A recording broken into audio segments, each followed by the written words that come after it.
Адамдарға ықпал етудің басты құпиясы сөйлей білуде емес, тыңдай білуде. Жұмысы жоқ адам азғындыққа бір табан жақын келеді. Өз кемшілігіңізді көре біліңіз. Бұл жетістікке жетудің бірден бір жолы. Ойыңызға абай болыңыз, себебі ол барлық әрекеттеріңіздің бастамасы. Сізге қастандық істейтін дұшпаннан емес, сізге қошемет қылатын достарыңыздан қорқыңыз. Басқа адамның орнына өзіңізді қоя біліңіз, және сізге емес, оған не керектігін түсініңіз. Сонда бар әлем сіздікі болады. Бір нәрсені қатты қалаудың өзі жетістікке жетудің 50%-ын қамтиды. Егер бәрі сізді жақсы көргенін қаласаңыз, алдымен өз-өзіңізді жақсы көріңіз. Бұл өте қарапайым болғанымен 100% нәтиже беретін тәсіл. Тәуекел еткен адам ғана ұзаққа бара алады, ал қорқақ кеме ешқашан жағадан жылжымайды. Сөз таластыруда жеңудің бірден бір жолы одан бас тарту. Сені өз мақсатына жету үшін пайдаланған адамды өміріңне бір жолата сызып тастасаң да болады. Ертеңгі күн жоқ, адамның өмірі бүгінгі күні. Өзгеге еліктеп, өзгеше болуға тырыспаңыз. Қалай барсыз, солай өмір сүріңіз. Өздігіңізден бас тартып, ешкімге жаға алмайсыз. Сізді жақсы көретін адам осы күйіңізде де жақсы көре береді. Әлбетте, сіздің күйеуіңіздің кемшіліктері бар. Егер ол әулие болғанда, ешқашан сізге үйленбес еді. Бос болмаңыз, бір нәрсемен айналсыңыз.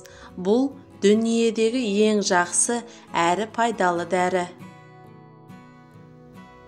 Жымию сізге тегінге түседі, бірақ өзгелер мұны өте жоғары бағалайды.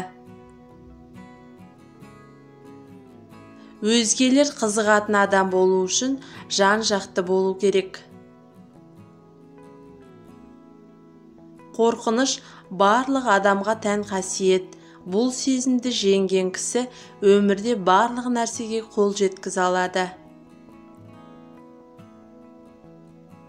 Суыққандылық пен жинақылық дана адамдарға тән қасиет, ал қалғандары күдік, қорқыныш, ескіше пікірлеумен өмір сүреді. Көздеріңіздің бірін қаншаға сата аласыз? Аяғыңызды шы? $1,000,000, миллиард? Әлбетте жоқ, себебі олар сіз үшін теңдессіз қымбат нәрселер.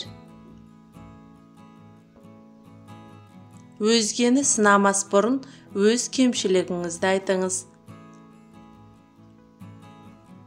Мен қаймақ қосылған құлпынайды жақсы көремін, бірақ балық шұбалшаңды жақсы көреді. Сондықтан мен балық ауларға барарда өзімнің жақсы көретінімді емес, балықтың жақсы көретінін апарамын. Біреуді ұрып жығу оңай, бірақ рухы мықты адамды жеңу оңай емес. Өмірде махаббатқа бөленудің бірден бір жолы, оны ешкімнен талап етпей, махаббатты айналаға өзің төгу. Сіз маған досыңыздың кім екенін айтыңыз, сонда мен сіздің кім екеніңізді айтамын. Бүгін істейтін жұмысыңызды ертеңге қалдырмаңыз. Өзгенің пікіріне құрметпен қараңыз.